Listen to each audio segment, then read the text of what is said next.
they've got to have, actually when Kodo and Coco were little, I mean just the ears are so out of proportion to their body. He's a little overweight and he's got his winter coat still, but he's pretty chubby. With Gobi, we put a crate on the ground and then put a can of cat food in there, and he walked right in and we closed the door. That's never happened before. It probably will never happen again. So he was obviously somebody's pet that either escaped or they let him go because he didn't go in the litter box and he didn't want to cuddle and he didn't like to be pet. They are cute and they're very soft, but they're not cuddly. They don't want human attention. They do not want to be your pet. So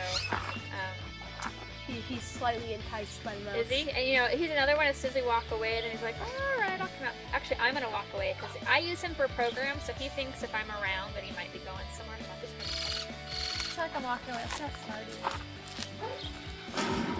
So he's one that I'll take to off-site to different schools and things like that. And he's okay with it. He doesn't stress out or anything, but I don't think he particularly likes it.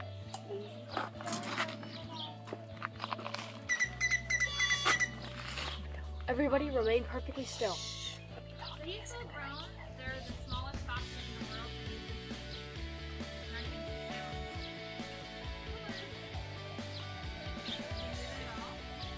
No.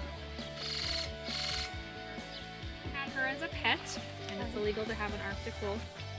And when she came to us, she was only probably about 6 months old, so she was pretty little.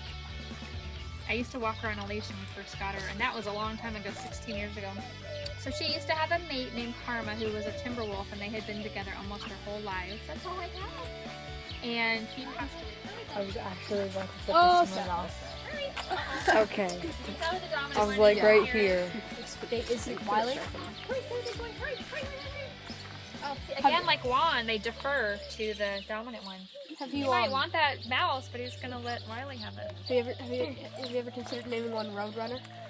To see Yeah, if that'd be they bad. mess with Yeah, Wiley? I know, that'd be funny, huh? Yeah, they came to us with those names, and if they've been raised with those names, we'd kind of keep them. So they've dug a den, and that goes very, very deep. We don't know where that goes. Hopefully not out one day. But they tend to just get deeper and deeper. And in the wild, that's what they would do, where they trim their teeth more than we'll have to take them in the hospital. We have a vet clinic here for wild animals. It's actually, it used to be the director's garage, and then to an animal hospital. And we'll have to put them under anesthesia, and then we'll have to trim their teeth. I don't like to be there because that grosses me out. I mean, it doesn't hurt them. It's like trimming a dog's toenails, but just the thought of clipping your teeth, bless you. Says here we don't know when they're born. Why don't we know? No, we don't know exactly how old they are. They came and to us at different times. There's one that just snuck out here for his banana. Oh, it's okay. Head. Got a little freaked out. And when all their guard hairs stand up like that, I want to stay away. Because if I got close right now, he'd probably whack me with his tail. That's just a warning, like, hey, back away. So they're covered in about 30,000 quills, and they lose them all the time. In fact, the floor is just littered with quills. They're just modified hairs.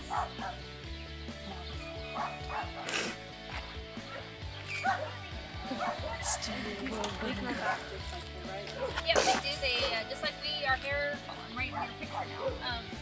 Like our hair falls out, and we get new hair. That's what they're just everywhere. Thank you. Their shoulders and their quills shoot out like missiles. Yes.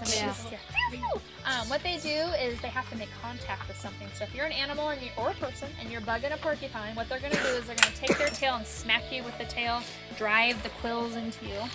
And if you're a wild animal, you're not going to think about eating them. You're going to want to try and get those quills out of your face. So otherwise, you're going to die. It can cause infection. And they're actually just the most docile animals. They look like sloths. They do. They move really slow. Unless they're scared, then they will thwack you. Yeah, if you guys want to open that door more and take pictures, you're welcome to. Watch that. Don't, the chain. I don't want you to trip over it. I do it all the time. Hi, look at how gentle he is. He's reaching out right now. Banana. So this one is